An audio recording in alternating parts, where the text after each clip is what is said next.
Hello, hello, hello. It's your girl, Dr. Rhonda M. Lawson, and I'm back with a new episode of Horizons Author Lounge. And I'm so excited because I'm meeting a new author, and I love meeting new authors. So tonight we're going to be talking with Miss Zollyann Howell.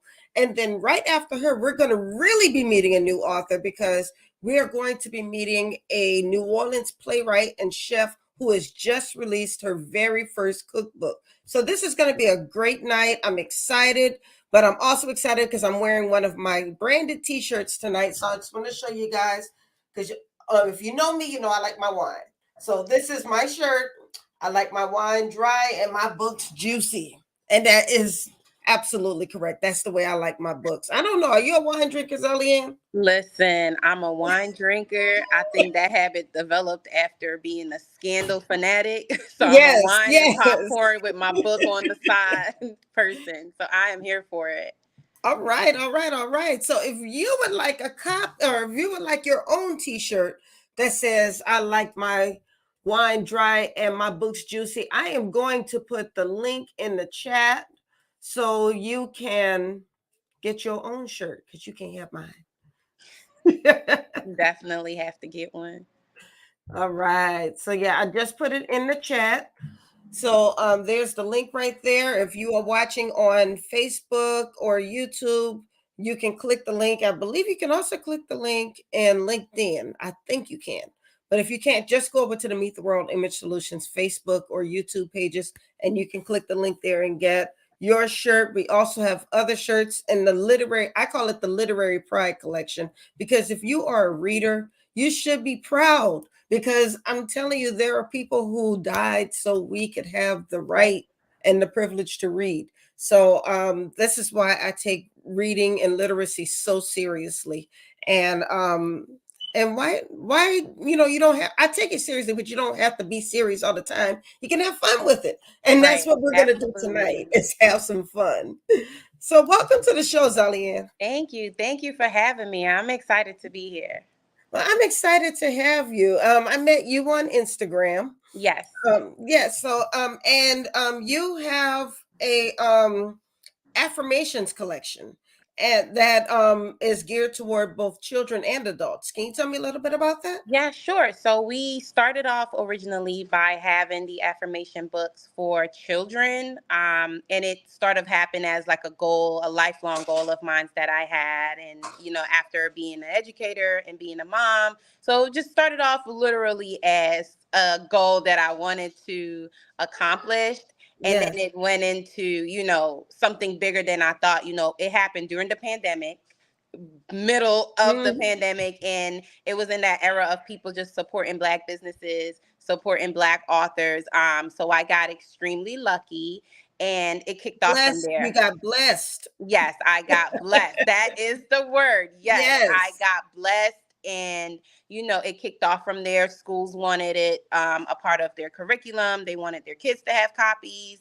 Like I said, I was an educator, so I had a lot of teacher support when it first started. And my first book that I put out, Making Things Happen, it's not an affirmation book. It was kind of like my personal story, my journey that led me towards, discovering my true self. And, a lot of women, started reaching out to me. Well, how did you do that? How can I do this? What steps did you take? And that led me to actually, starting the process of creating journals and the self-help books for women. So it just became one of those things. So children started out as children and then went into the adulthood part of it. And it's been an amazing journey. It's been an amazing ride. It started, from a book, and then it went into an entire event. So now there's an event named after one of the books. Your mindset is Wow. lit. So now we have a mindset mixer annually. This year we celebrated by having the third annual mindset mixer. Next year we'll have the fourth annual mindset mixer in Atlanta, Georgia. So, and I'm a New Yorker. I live in New York. So that's how big and that's how the support just grew from just me following my dreams. Yes. You have really been on the grind. You did more than just say I wanted to write a book. You've written a book. You made it into a publishing company. Right. You were able to get your book into schools, and now you actually have an event named after one of your books.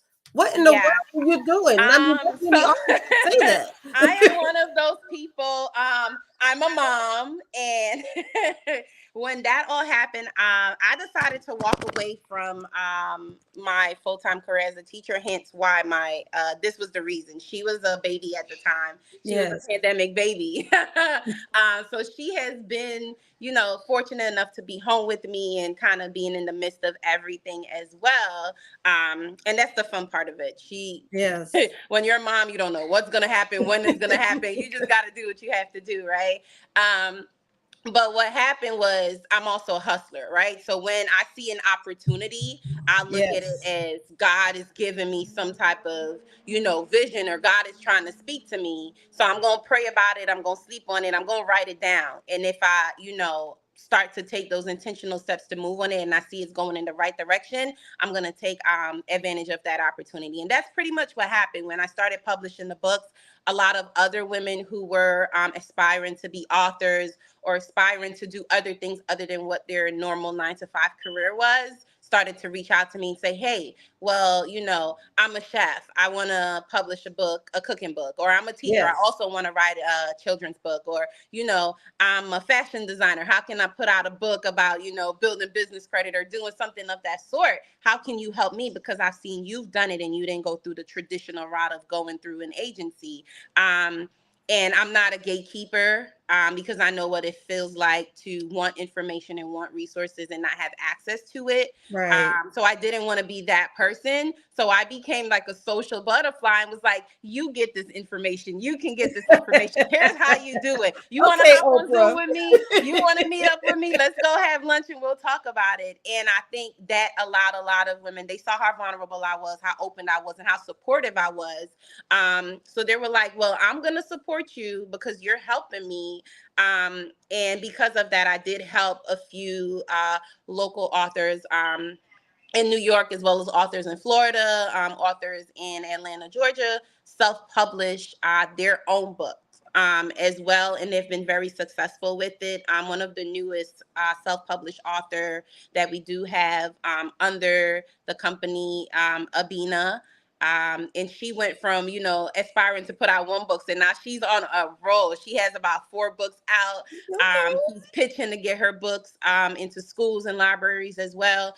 And when I go through that process with them, I literally walk them through the entire blueprint of the steps I took, not only to help me get my book published on, platforms like Barnes and Noble, Amazon, Walmart, and those platforms, but the steps I took to sort of pitch myself, to get my books Yes, into schools, to get my books into libraries, to start, collaborating with these local neighborhood, these local bookstores, these local companies. And it's just me being vulnerable with them and sharing my experience and the tools and resources that I've used.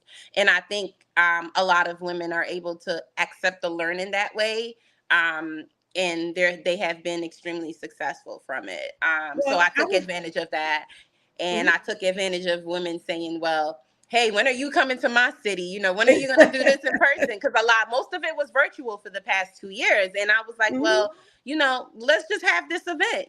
We can meet up, we can talk about it, we can goal plan, we can, write our affirmations, create whatever it is. And it went from just being something virtual the first year in 2020 during the pandemic when we hopped on Zoom with 20 women. Yes. And it increased each year. And because of, I think, the space that I like to create. I'm a very authentic person. Mhm. I'm a spiritual person as well. So I like things to be in alignment with my goals and with what Yeah. what my values are. And I think once I operate from that way, the right people gravitate towards me.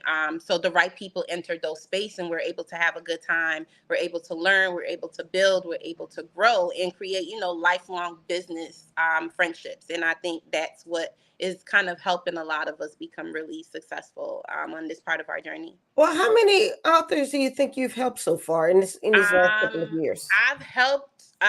So I've started the author process of helping other authors actually last year. So it wasn't the entire time. Okay. The company kicked off in the beginning of 2022, and since then we have helped 9 authors. Um, Wonderful.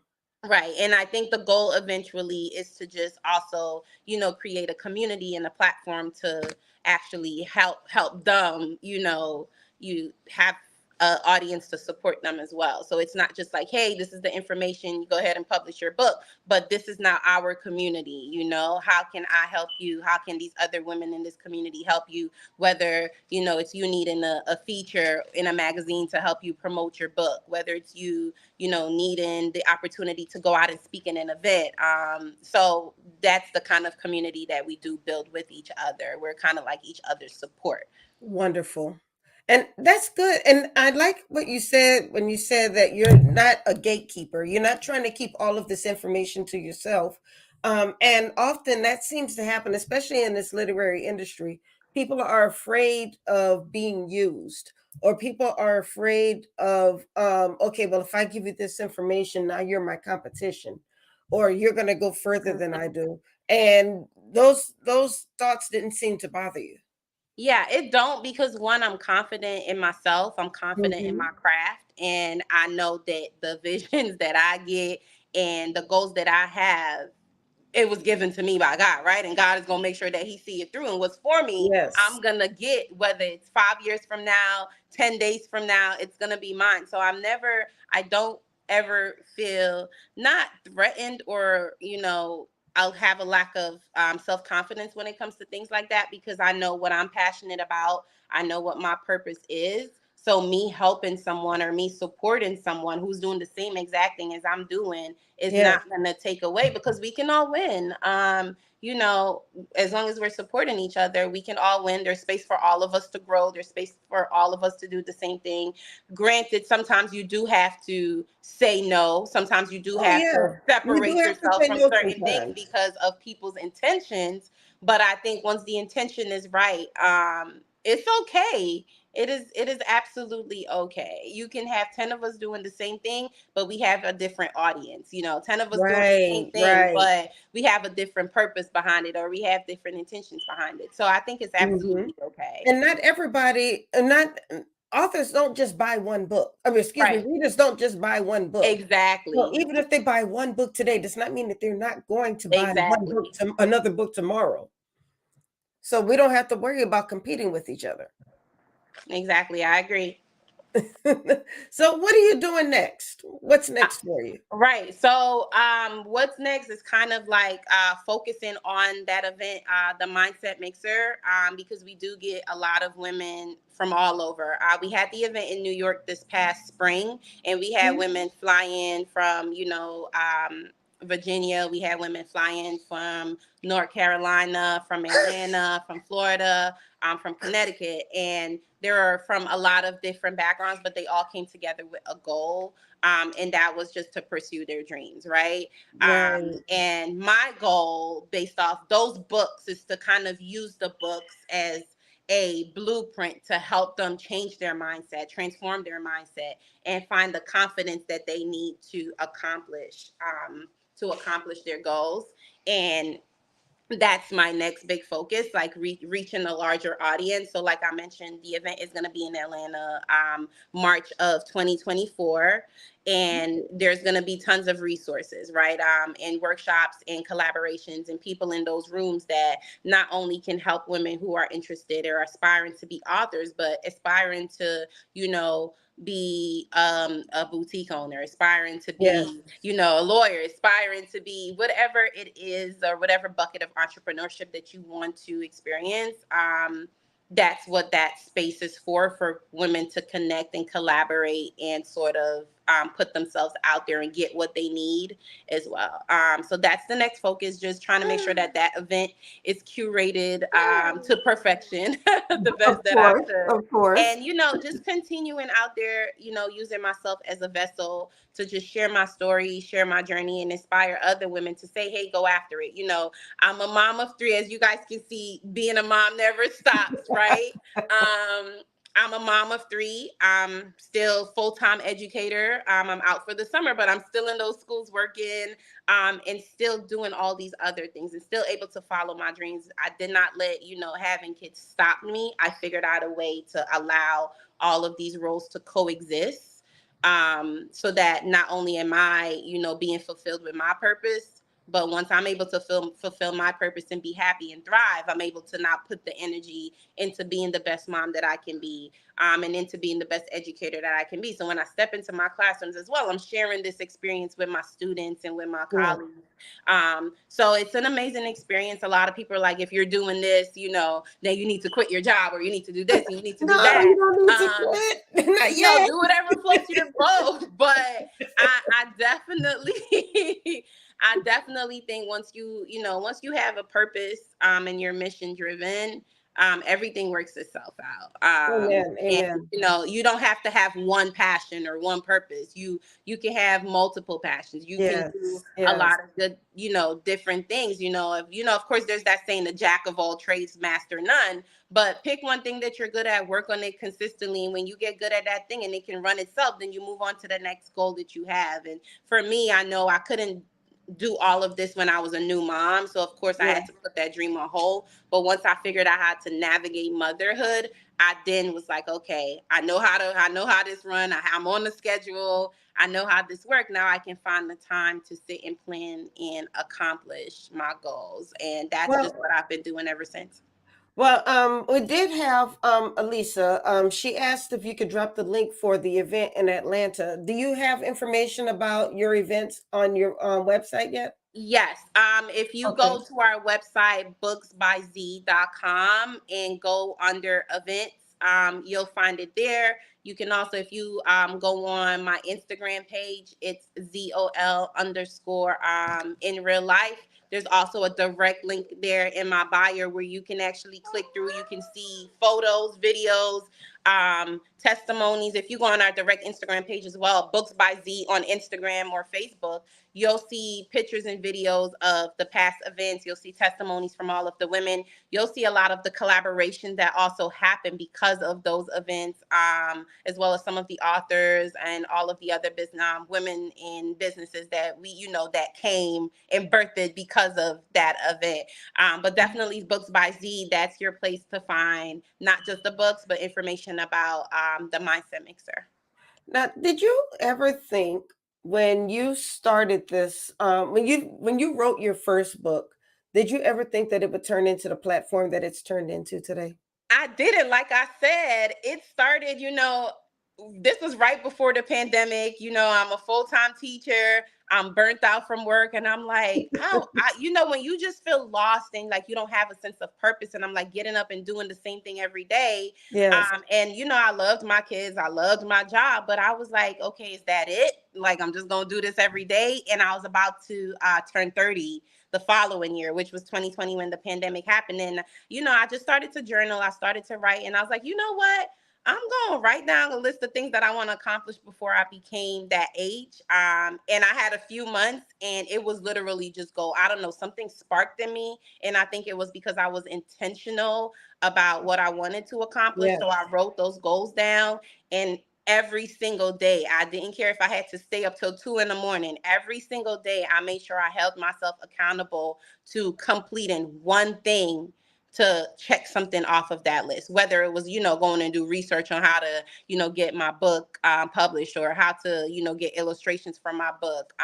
Part of that journey was also like becoming a bit more spiritual. So I had one of my action steps each day was to make sure I open up that Bible and, read Amen. a page or read a verse. Yes. Or Yes. if I didn't have the opportunity or time to do that, I still set 5 or 10 minutes aside to, meditate and have some downtime and think about things that I was grateful for. And that's honestly how it started.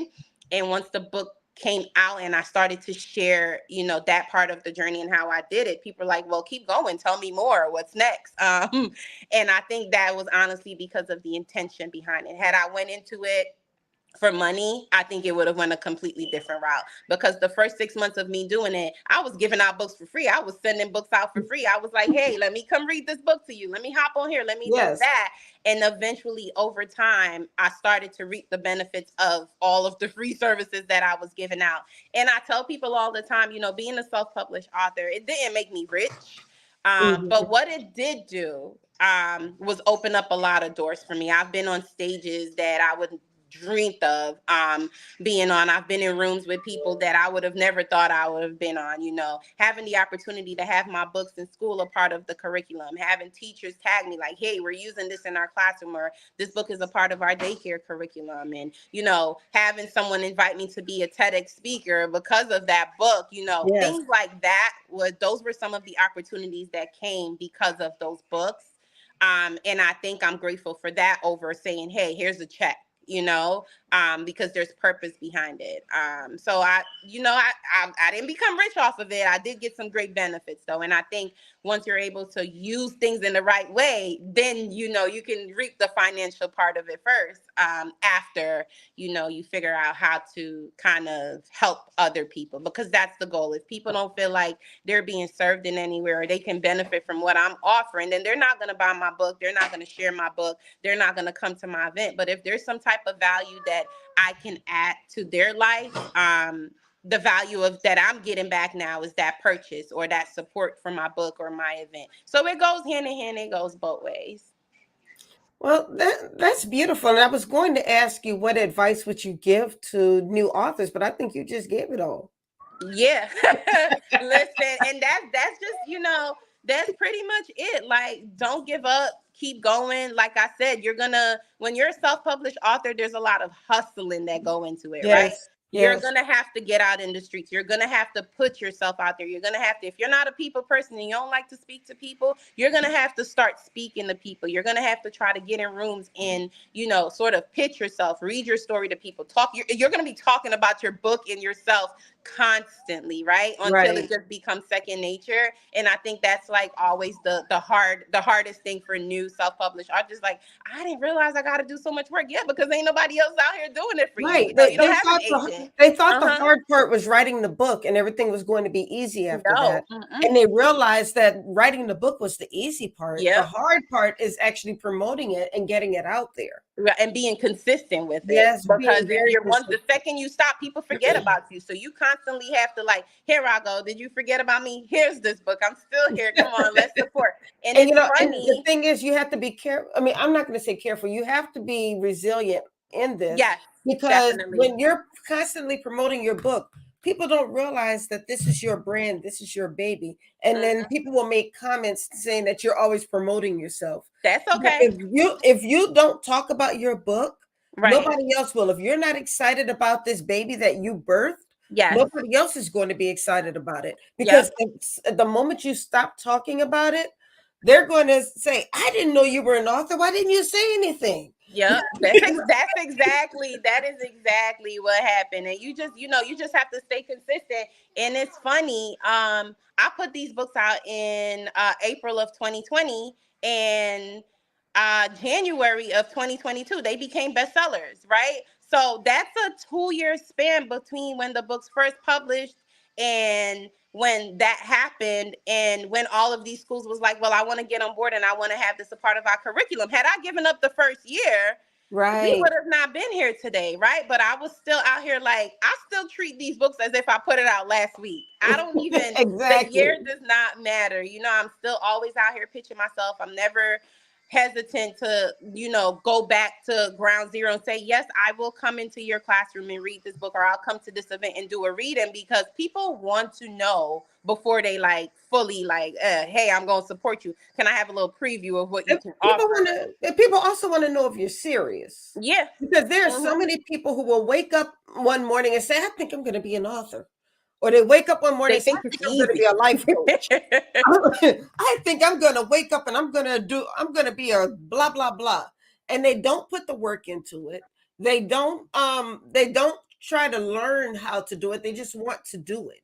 Right. And I Yeah, think so that's the people want difference to think you're between serious. being purpose and mission driven over, just wanting the quick, fast way out of whatever it is you're trying to get out of. Right.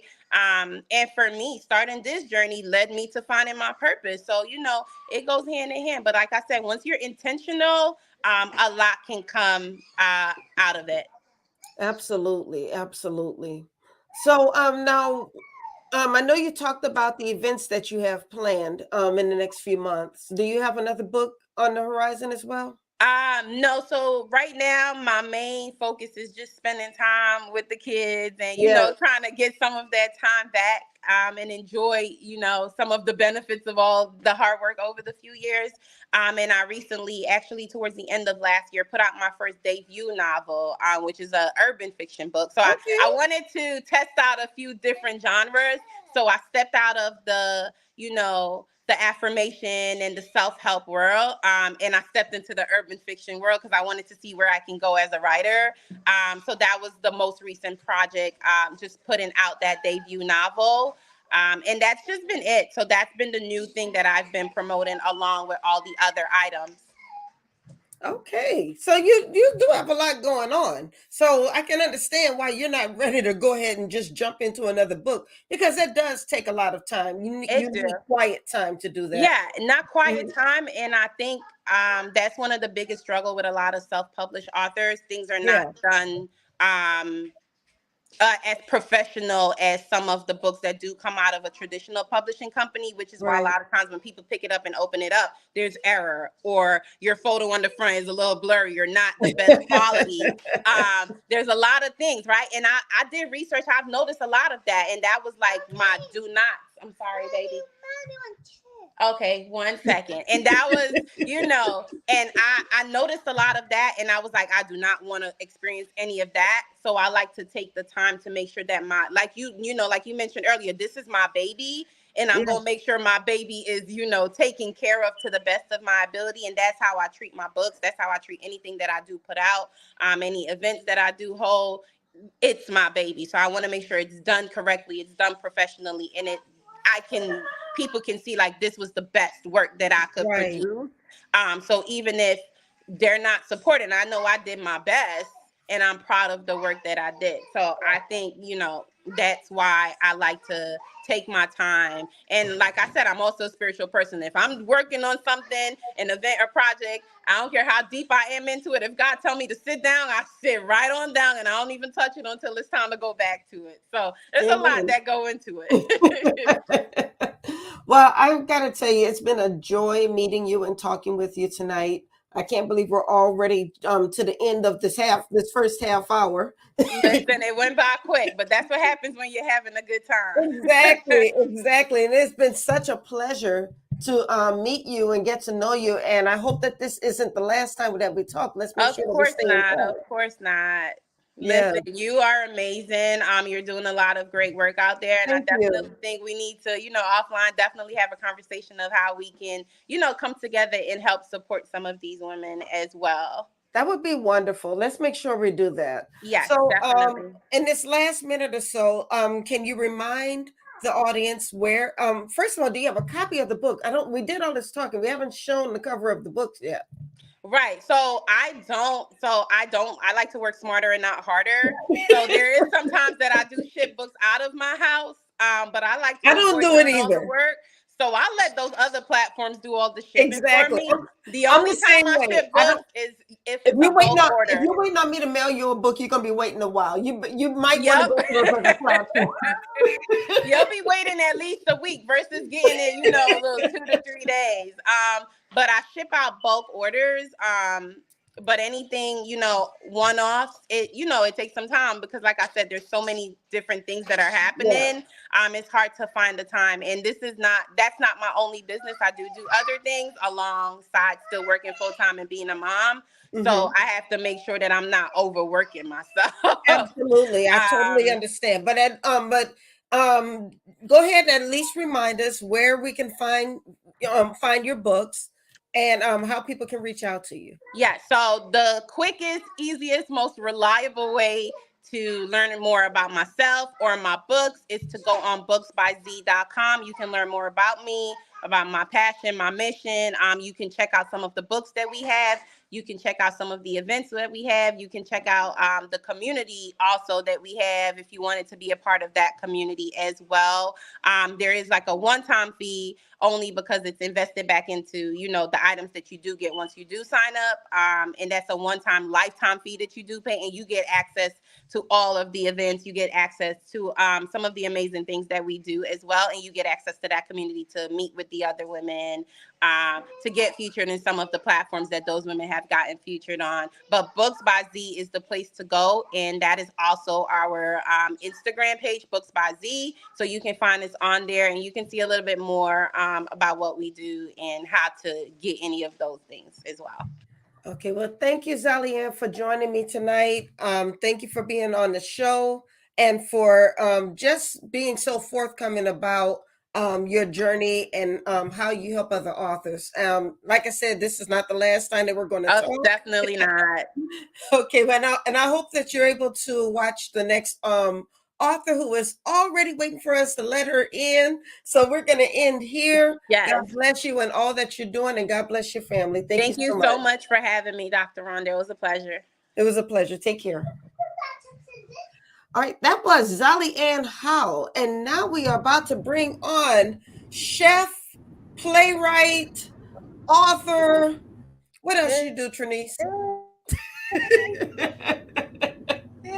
Trinese Duplessis. A girl, poet, more than Actress, I just speak to artists.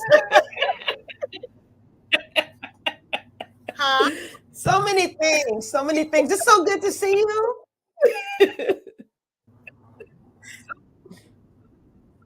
How you doing? Can you hear me? Because I'm outdoors. I had to get some fresh clothes because I was working.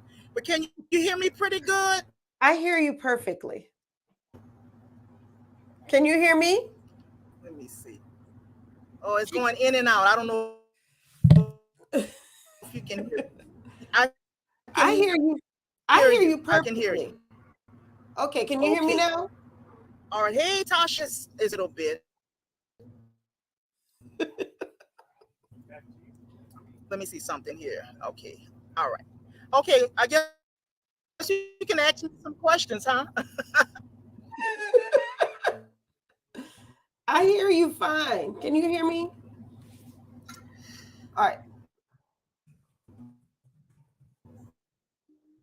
I'm going to text you. I don't know. This internet is going in and out.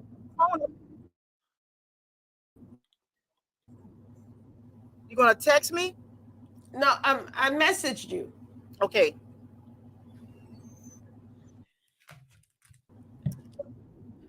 Okay, so okay, let me see. I can hear you. Okay. Can you still hear me?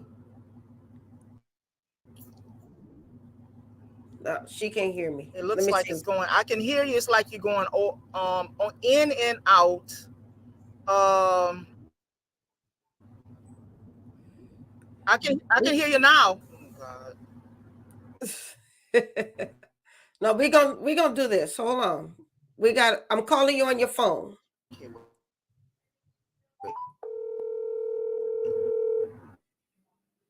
Let me try something. Okay. Yeah, mute your video. Huh? Mute your video. Just leave it? No, mute it. Delete it? No, mute. Mute it. Okay.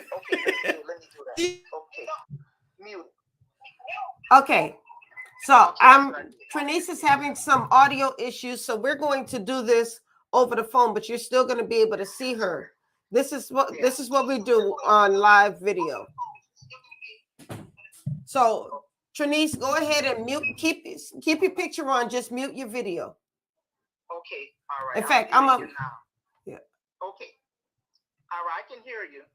Okay. All right. So welcome to the show, Trinese. Thank you, Rhonda. I'm so excited. Well, I'm excited to have you. I think you might need to turn your computer down. Okay. Turn it down? Okay. Yeah, turn your computer all the way down. Let me do that. Okay.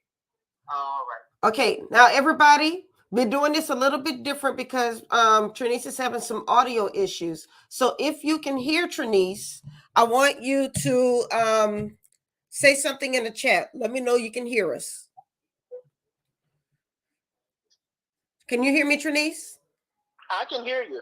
Okay, perfect. Okay, look like this. Okay. Oh boy. Did the video go out? Yeah, the video went out, but that's okay because the audience said that they can hear you. Don't worry about it. We're just going to do it like this. Okay. All right. Okay. That's fine. Okay. Okay, so welcome to the show, Miss Trinese. Thank you. How you doing tonight? I'm doing fine. I've just been doing so much running today. I'm just honored to have you on the show today, Dr. Rhonda. I really appreciate it. It's just been a journey. I tell you, finally getting this cookbook out, and Diana Riley, she's an amazing. I really appreciate you referring me to her because she has been just a blessing to my life. Yeah, I'm telling you, Diana is good people. I'm not going to send anybody to you who you're not going to be able to trust. And so I'm really glad that you two were able to connect and make this happen. Yes, it was something else. I tell you, so many things happened in between, but she was so patient with me, and she just was so understanding. I can't tell you how much of a perfect match that she was for my spirit and my personality. So it really worked out well, and I'm just excited to finally have something. I didn't think that I was going to have my first book was going to be a cookbook, Rhonda. I was all the stuff I done written over the years, these plays and short stories and things like that.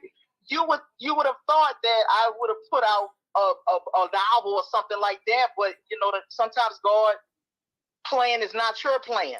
I'm gonna tell you, Trinese, when because I met you because my daughter was in one of your plays a few years ago. Right. And so I knew you as a playwright and a poet, and I knew writing was your thing. That was what you did. So when you started cooking during but you did it at the perfect time. You did it during COVID in 2020 when you started cooking. That was a real pivot for you. I was like, what is Trinese doing? Why is she not doing plays? How is she a chef all of a sudden? And next thing you know, you just started popping. Everybody was talking about how good your food was, and yes. And there's this Tyler Perry saying, sometimes God hides you. Have you ever seen that video that he put out years ago? Which one? It's called Sometimes God Hides You. And let me tell you, God's been hiding me from the cooking world for years, because I learned to cook so early on in my grandmother's kitchen. As early as 3 years old. You'll see the little backstory in the book. And behind the scenes, I was cooking, like for the plays. We always had food. You would see my husband and my son back there, but all that food that was being served was cooked by me, actually. Oh. I thought that was your husband doing all that cooking, because that's why I was surprised. I was like, why is her husband not doing the cooking? No. Let me give him credit. Okay. He cooks too. He cooks just as good as I do. Gotcha. But I did most of the cooking. But like when you came to the dinner plate years ago, yes. For God's tears, he was back there and he had to handle all that because I had to be in the front. But he does his part. But like I said, God hit me for so long, and then when the pandemic hit, Rhonda, me working a 9 to 5, I was working at Lowe's Home Improvement for like 14 years. And let me tell you, I was like, do I really want to still do this? And I didn't want to deal with people. I just didn't want to put my family at risk being around a lot of people. Right. So I took a leave of absence around, and I'm like, you know what? I just used my other skill in cooking. And I just started selling food out the house. It started at the house, and then I started doing pop-ups all over the city. You pop up and you cook. And then I was at the coffee shop, Old Road Coffee. I was there cooking every day and things like that. And then, I wound up leasing a building. So now I'm over here at another building, and I'm inside cooking now. So it's like a full-time thing now. Right. You actually had a ghost kitchen at one time, didn't you? A who?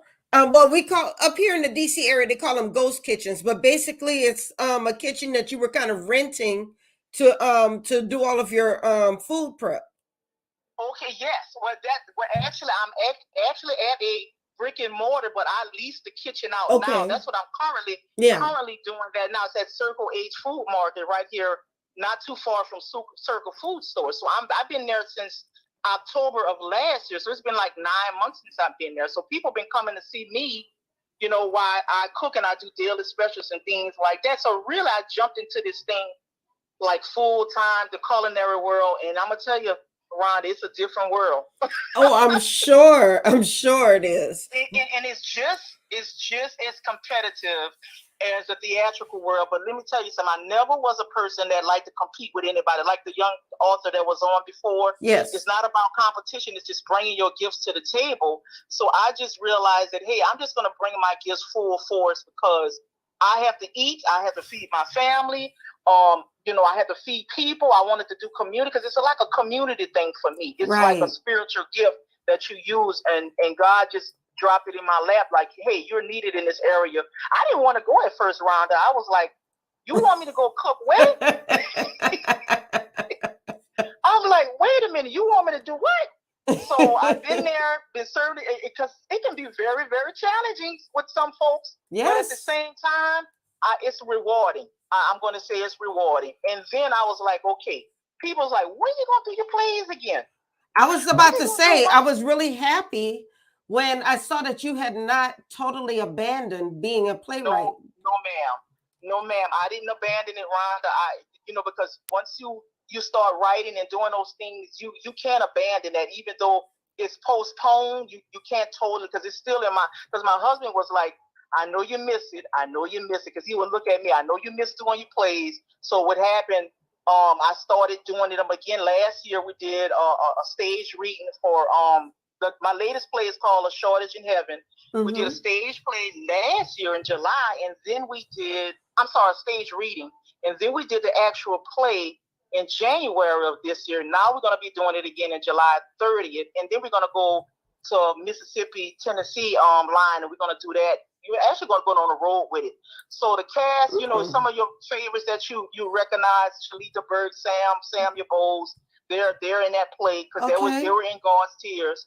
But we're going to be doing that play again July 30th at Cafe Insuper, one of my favorite spots to perform. I would say that you have been blessed because you have people who have been very, very loyal to you. Anytime that you have a play, you have a lot of the same actors in it, which is a blessing that these people continue to come back because they trust you. And that is something that is hard because, I was doing plays in New Orleans too, and I had people who were very loyal to me, and I appreciated that. And I'll tell you, it makes things so much easier when people actually care about your project, and they're not just doing it to get a little extra money. They're doing it because they care and they want to see you win. And I've seen that in many of the people who have worked with you. Yes, and Rhonda, you're so absolutely true. Some of these actors been with me 10 years plus. Some of them been with me 10 years plus, especially Shalita and Sam. Sam, they are so loyal, and they're both amazing actors, and Shalita's an amazing singer. I mean, we've done so much work, Rhonda. So many people's lives have, been transformed with these plays, and that's why I said I couldn't put it down because people still need that entertainment. So when the pandemic kind of lifted, I said, okay, it's time that people start coming back together, and we start putting these plays back together. Yes. And it's been a success ever since. It's very, and guess what? I always said this, Rhonda. It's one thing to get into a craft for the money, but it's another thing to do it for the love. Okay. Amen. Amen. It's much more rewarding to use God's gifts when you are actually blessing people and not just about a dollar bill. Because sometimes people jump in situations. Okay, let me make a quick dollar. Let me make this money right quick, and then they don't have the love behind it. It's going to show up in your results. Sometimes people throw. Let me throw the stage play together, and that might not even be your gift or your craft, and then it comes off. It's thrown together. Right. Like somebody said, well, I'm a cook. I'm not really a cook, but I'm gonna go ahead and make these plates. I say the same thing about the literary industry, because people will say that they want to write a book because they think it's a good way to make passive income, which it is. It's a wonderful way to make passive income.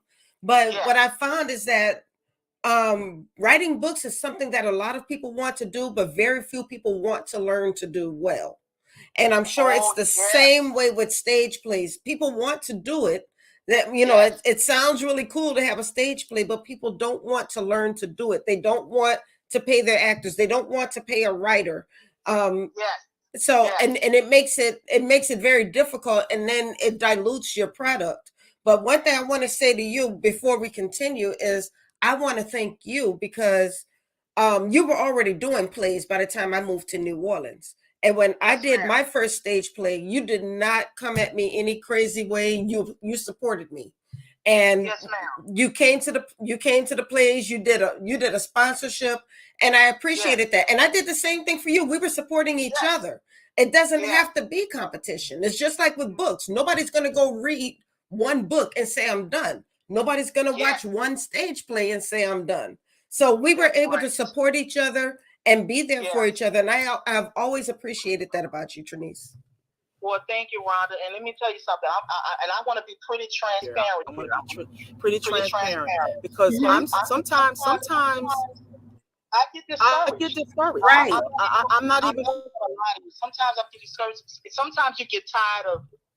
Okay, I gotta market. I gotta push. I gotta Yes. push. It's hard. It's hard. It's hard work, Rhonda. Mhm. It's to the point where do anybody hear me? Like I'm really trying to. I'm doing this for you guys.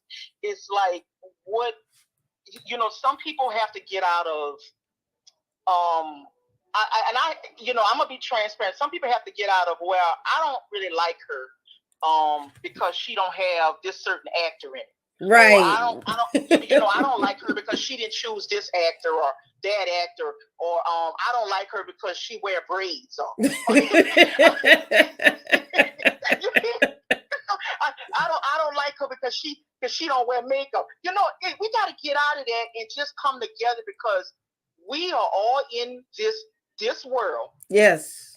To help one another with our gifts. Mm-hmm. Everybody has more, and I truly believe in my soul. Everybody has more than one gift.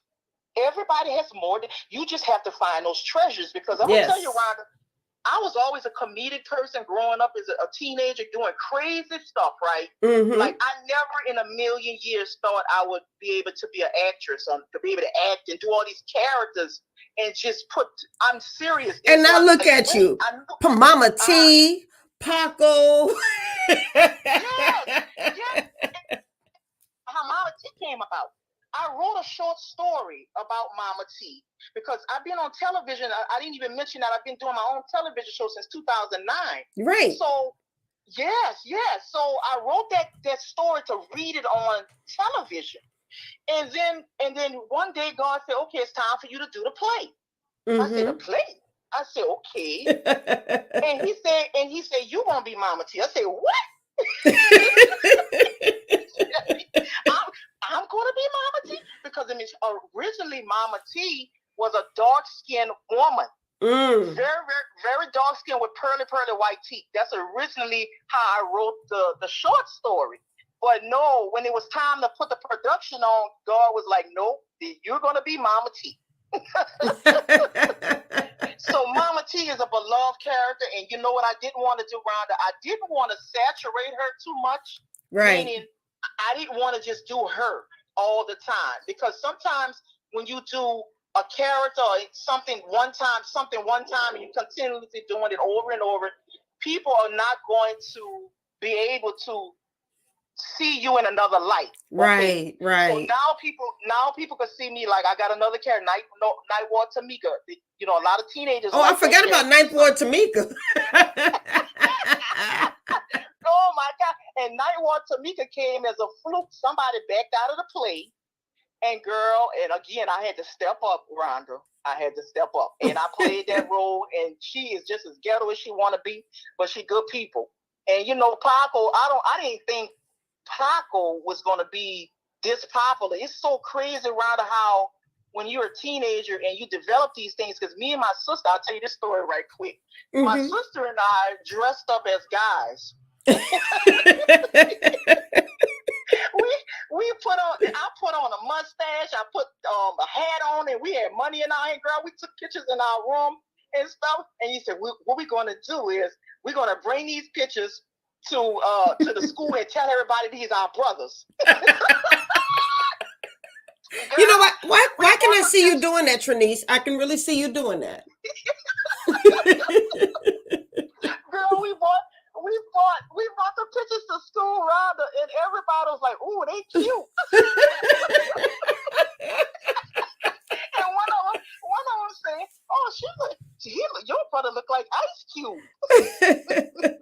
Well, I'll tell you, Richard Emmanuel Ashby Jr. He's been watching the show. He said he wants to see one of your plays. So next time he's in, we're gonna have to hook it up because he comes to New Orleans quite a bit. So we got to make sure that he comes to New Orleans when you're doing this play. So let everybody know when the play will be taking place.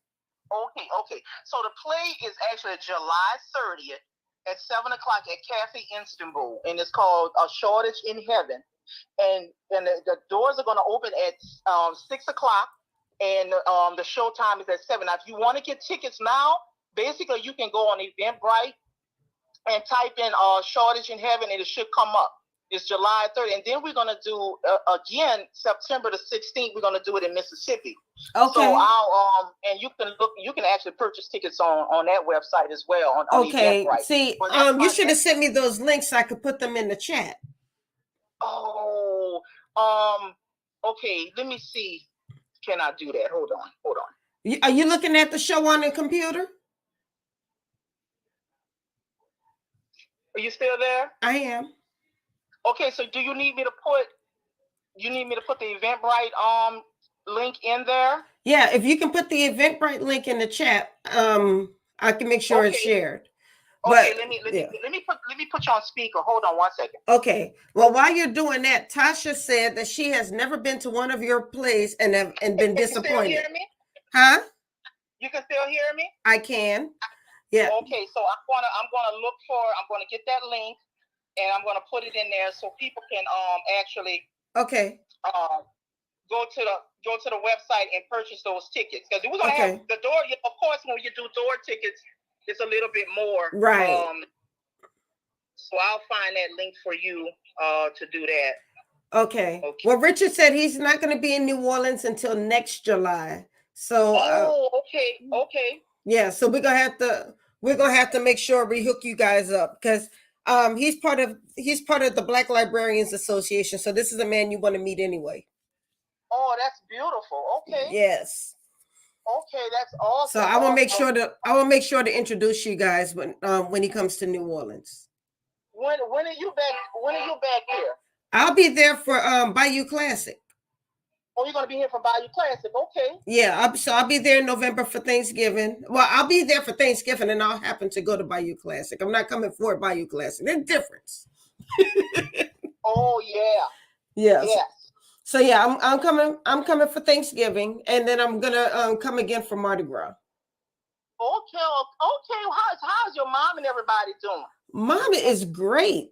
She is doing great. In fact, that play that you're doing in Mississippi is going to be on her birthday. Really? Yeah. Wow. So beautiful. Let me tell you something about beautiful. Beautiful, and listen. And you remember when we did Sweet Willie's Cotton Club? I really want to do that play again. Yeah. I really do.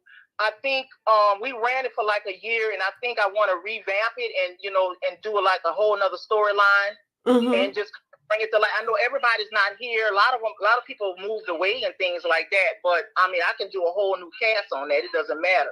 The script was really a great script. Right. So I'm looking forward to doing that again. But I think I have the link to my cookbook. I'm going to put it in a comment. No, I have the link to your cookbook, and I need the link to your play. I put the link to the cookbook in the chat already. So for those, so for those who want to see who would like to purchase the book, here's the link. And I'm also going to show the cover, so people can see the cover. Oh, great. Yeah, so this is so if you're watching the show on Facebook, LinkedIn, or YouTube, the cover to the book is on the screen right now. I'll go ahead and move this banner so you can see it a little bit better. Oh, that looks great. Yes. Mm-hmm. Oh, okay, so you can see it. Do everybody see it? Yeah. Okay, I am trying to find this link. This internet is really giving me trouble here. It's okay. It's okay. Yeah, I'm trying to find that link for you guys. This internet is a little shaky on here. Let me see something here, if I can find it here. Okay, wait a minute. Okay, I think I'm getting some progress here. Okay, so let's see. Okay, Richard says he wants you to email or text him a dish of food.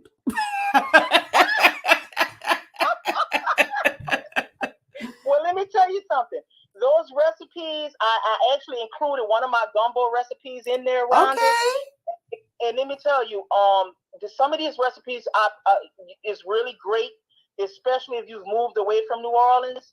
It's so, and I've made it where you surprisingly, some of these recipes that look so hard are not that hard to make, and that's why I said easy family recipes, because you can actually make this at home with your family, and that's why I wanted to do it like a family cookbook. Okay, and I like the name that you gave it, Cooking with That New Orleans Love. And a secret, Diana showed me this cover a long time ago, and I thought it was beautiful. Oh, she did. Diana's my girl, Oh, okay. Well,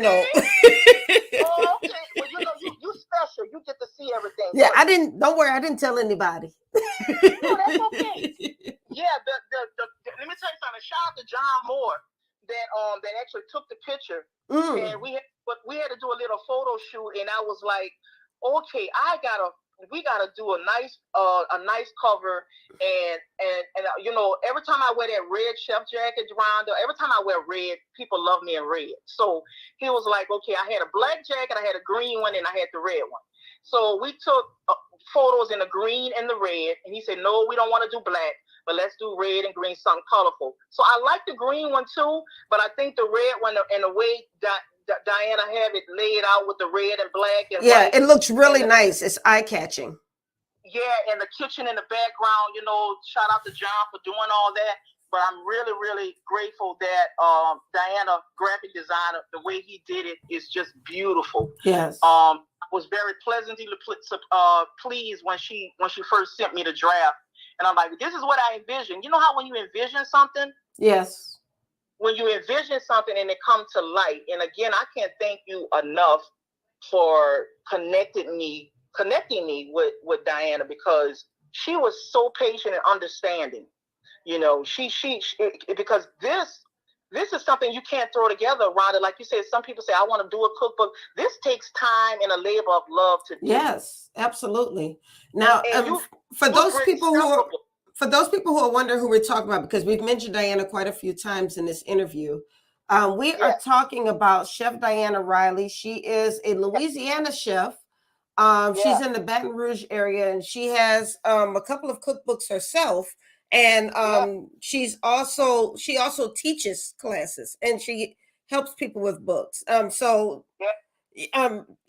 you ever if you are a chef and you want to create your own cookbook, she's the lady to talk to, because she takes your project personally. Isn't that right? Yes, she does.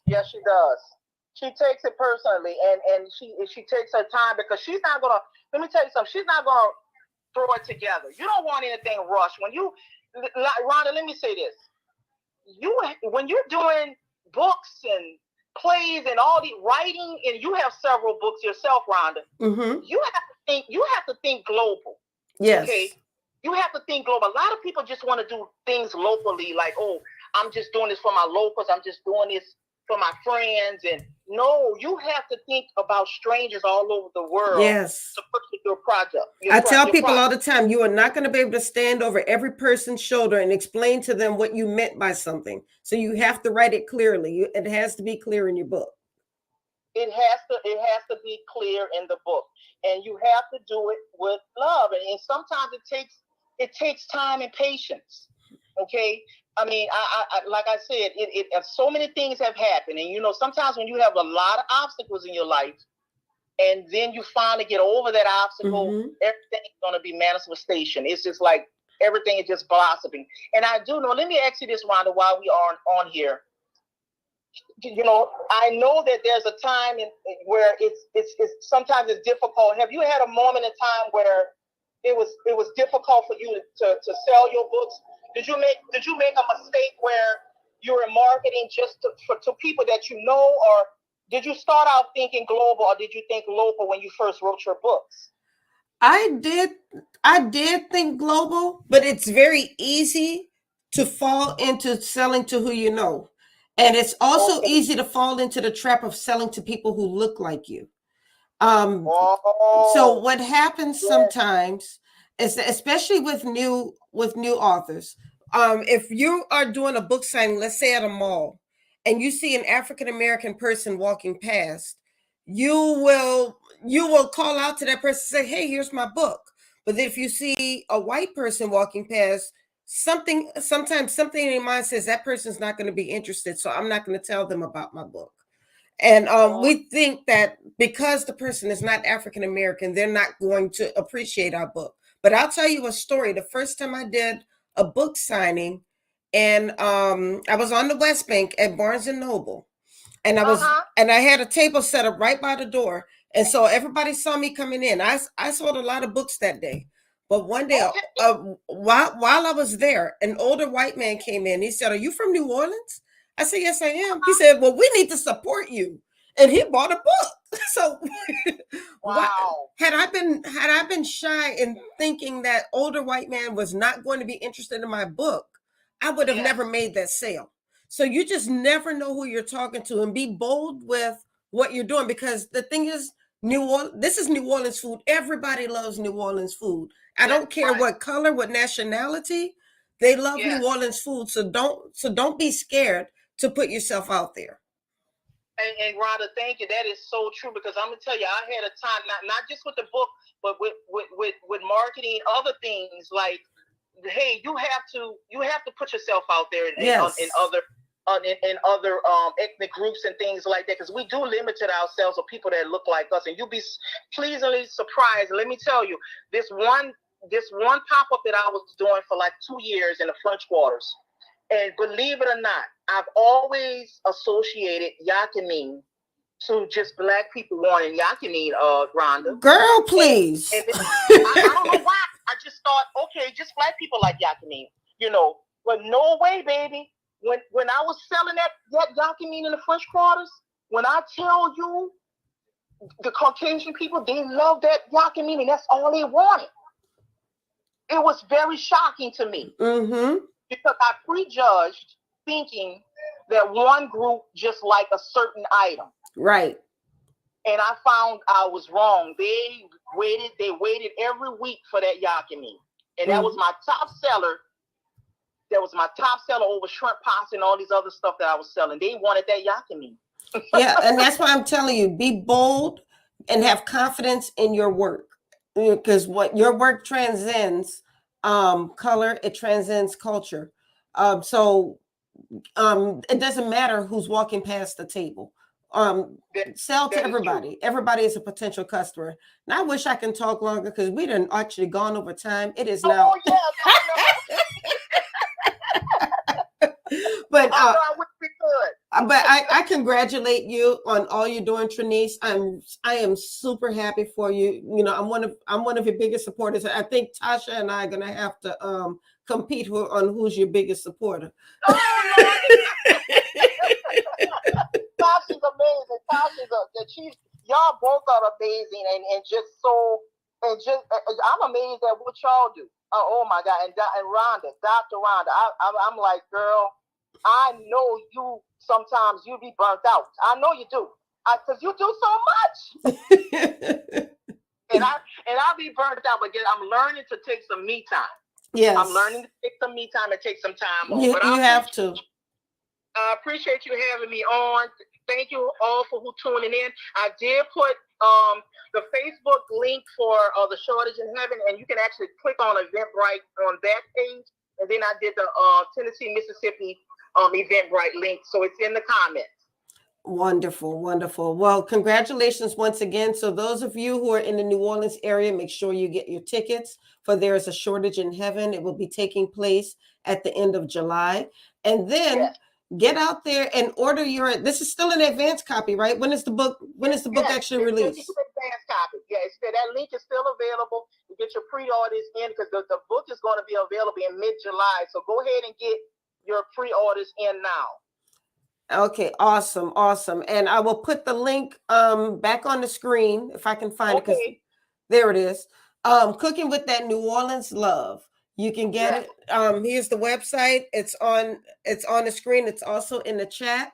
So Yes. make sure you guys go out and support this book. Let's give this book a welcome, open arms welcome, and let's welcome Trinese to the literary world, because this is not going to be her last book, because she still owes us a few books. Because we're gonna have to have a conversation, baby girl. Because you know this is put a fire in my belly. Amen. Okay, that's what I'm talking about. All right, Trinese, we gotta end the show now. Okay, all right. God bless everybody. Thank you. All right, thank you, Trinese. All right. I appreciate you. Bye bye. All right, so thank all of you for joining us tonight in the Horizons Author Lounge. This was an absolutely fun show, very informative, and let's keep it going. So I'm asking you guys, continue to support the show, share the show, let other people know about the show. If you know an author who needs some publicity for their books, then to come on this show is absolutely free. Yeah, we do have some other things, some other packages, but just coming onto the show is free.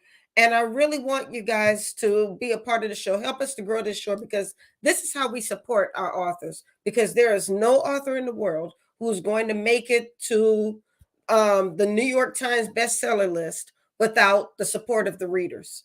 So thank you, Trinese. So thank you all for supporting.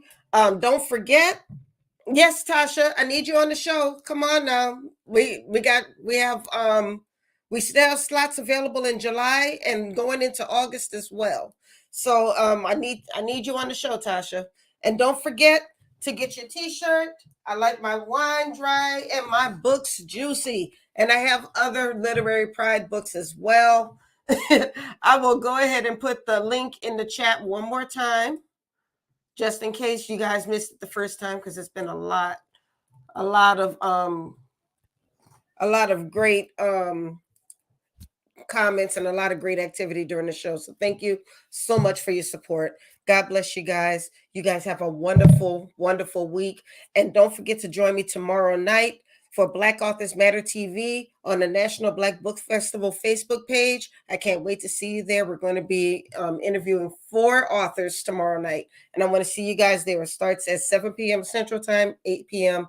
Eastern Time. You guys have a wonderful evening. God bless you and good night.